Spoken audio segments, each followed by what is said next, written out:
Divine your joints కార్యక్రమానికి తిరిగి స్వాగతం.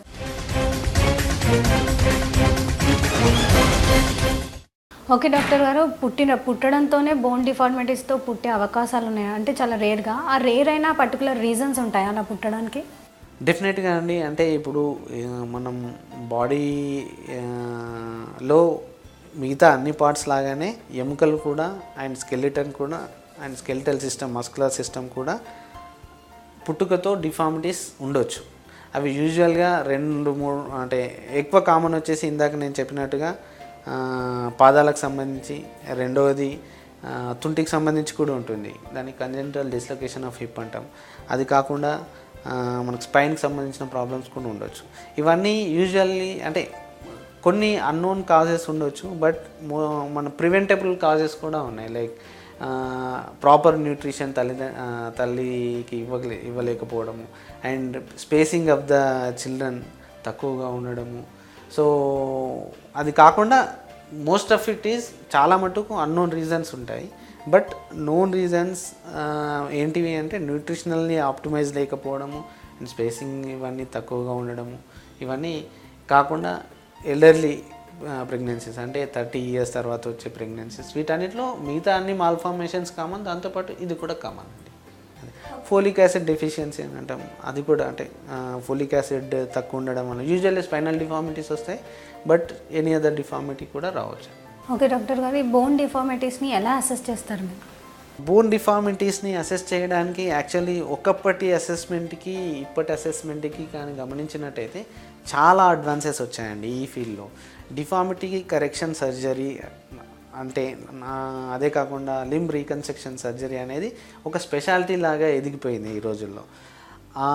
వీటిలో ఈ స్పెషలైజేషన్లో ఏంటి అని అంటే ప్రాపర్గా ఫర్ ఎగ్జాంపుల్ ఒక ఎముక వంగి ఉందనుకోండి, అది ఎన్ని డిగ్రీలు వంగింది, ఏ స్టేజ్ వరకు అది నార్మల్ అండ్ కరెక్ట్ చేయాలంటే ఎన్ని డిగ్రీల వరకు కరెక్ట్ చేయొచ్చు, ఇవన్నీ మనకి అసెస్ చేసే వీలుంది.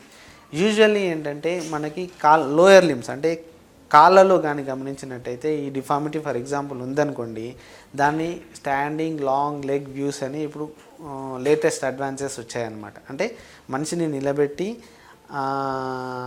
ఎక్స్రే తీసేప్పుడే నిలబడి ఫుల్ లెంత్ పైనుంచి కింద వరకు complete length of the bones వచ్చే విధంగా ఎక్స్రే తీసి దాంట్లో యాంగులేషన్స్ కరెక్ట్ చేయడానికి మనకి కంప్యూటర్ ఏరాలో you got softwares to calculate these deformities. So there are so many softwares by which you can assess the deformity, its angulation, and if at all the correction is needed, how much correction is needed, and correction వచ్చిన తర్వాత దాన్ని ఏ స్టేజ్లో మనం for example angulation ఒకటి correct చేద్దాం అనుకుంటున్నామా, rotation కొరకు correct చేద్దాం అనుకుంటున్నామా, రెండు కరెక్ట్ చేస్తే కరెక్ట్ చేసిన తర్వాత పొజిషన్ ఎలా ఉంటుంది అనేది కూడా మనకి అసెస్ చేయడానికి లేటెస్ట్ అడ్వాన్స్డ్ సాఫ్ట్వేర్స్ ఉన్నాయి. బట్ ఓన్లీ థింగ్ ఏంటంటే వాటికి సంబంధించి ఆ ప్రాపర్ ట్రైనింగ్ అవసరం. అందుకనే ఈ స్పెషాలిటీ అనేది ఇప్పుడు గ్రోయింగ్ స్పెషాలిటీ అనమాట. సో మీ ఆర్థోపెడిక్స్లో it is one of the growing speciality by which you can really assess these deformities and treat them according to the deformity, angulation and the severity of deformity.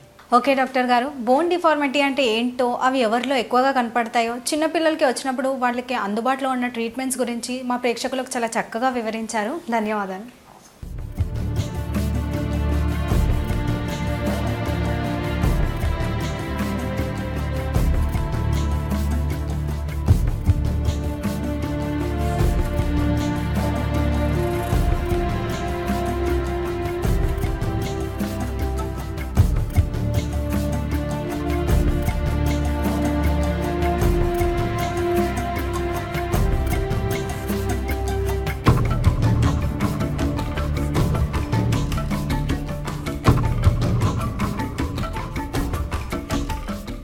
చూశారు కదండి, bone deformities అంటే ఏంటి, అవి రావడానికి గల కారణాలేంటో, అందుబాటులో ఉన్న చికిత్సా విధానాల గురించి డాక్టర్ గారు చాలా చక్కగా వివరించారు కదా.